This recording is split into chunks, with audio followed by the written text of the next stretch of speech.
കേരളത്തിലെ മുഖ്യധാര ന്യൂസ് ചാനലുകളെ പറ്റിയാണ് ഈ വീഡിയോ. ആദ്യമായിട്ട് കഴിഞ്ഞ ദിവസം റിപ്പോർട്ടർ ടി വിയിലെ മാധു സജി നടത്തിയ ഒരു ചർച്ചയുടെ ഒരു 2 മിനിറ്റ്സ് ക്ലിപ്പ് ഞാൻ ആദ്യം കാണിച്ചിട്ട് ഇതിനെക്കുറിച്ച് കൂടുതലായിട്ട് സംസാരിക്കാമെന്നാണ് ഞാൻ വിചാരിക്കുന്നത്.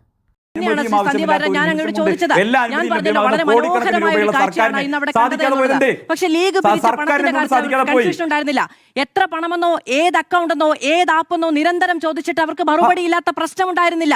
5 കോടി രൂപയാണ് ആകെ പിരിച്ചു കിട്ടിയതെന്ന് ഈ തെരഞ്ഞെടുപ്പ് കാലം മുഴുവനും CPM അടക്കം കടുത്ത പരിഹാസം ഉന്നയിച്ചിട്ട് പോലും പറയാതിരുന്നിട്ട് ഏറ്റവും അവസാനം 5 കോടി രൂപയാണ് പിരിച്ചു കിട്ടിയതെന്ന് പറയുമ്പോൾ ആപ്പ് എവിടെയെന്ന ചോദ്യത്തിന് ഇപ്പോഴും മറുപടിയില്ല. ഉണ്ടോ?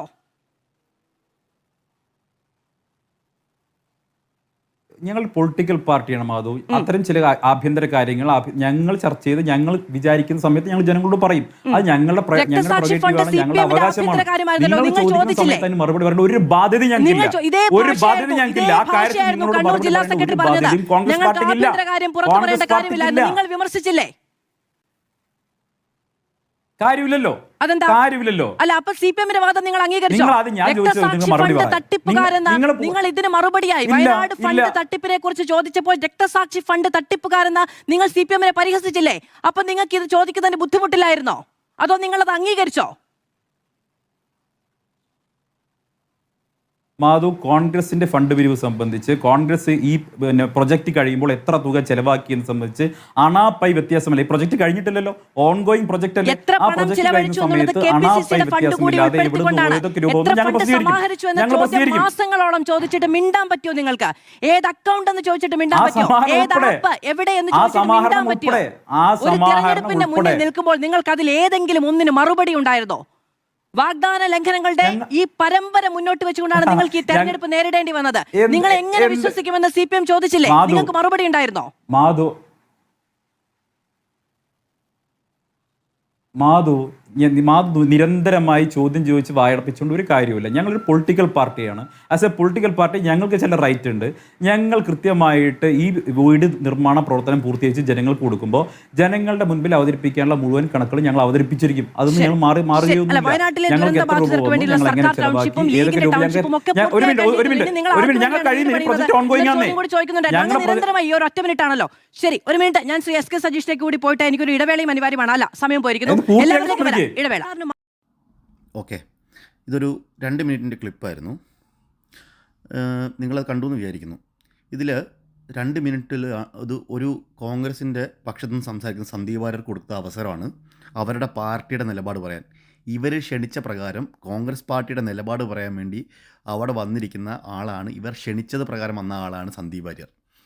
ഈ 2 മിനിറ്റ് അവർ സംസാരിക്കാൻ കൊടുക്കുന്നതിൽ 1 മിനിറ്റ് 40 സെക്കൻഡ് അവിടെ കിടന്ന് പ്രസംഗിക്കുന്നത് ഈ മാധു സജി എന്ന് പറഞ്ഞത് ന്യൂസ് ആങ്കറാണ്. ഇവർ ഒരാളെ വിളിച്ചിരുത്തിയിട്ട് ഇത് ഒരു പാർട്ടീൻ്റെ സൈഡ് വെച്ച് പറയുന്നത്, ഇവർ ഏത് ആൾക്കാരെ വിളിച്ചാലും ഇവർക്ക് ഇവരുടെ ആങ്കറും ഇവരുടെ ഫ്രസ്ട്രേഷനും ഇവരുടെ വലിയവായുള്ള വർത്തമാനവും നാട്ടുകാരെ മൊത്തം കേൾപ്പിക്കാൻ വേണ്ടിയുള്ള ഒരു അവസരമായിട്ട് ഒരു പ്രസംഗം നടത്തുന്ന പോലെയാണ് ഇവരുടെ ഈ ചർച്ച നടത്തുന്നത്. ഇതിനെന്ത് ചർച്ചയാണ്?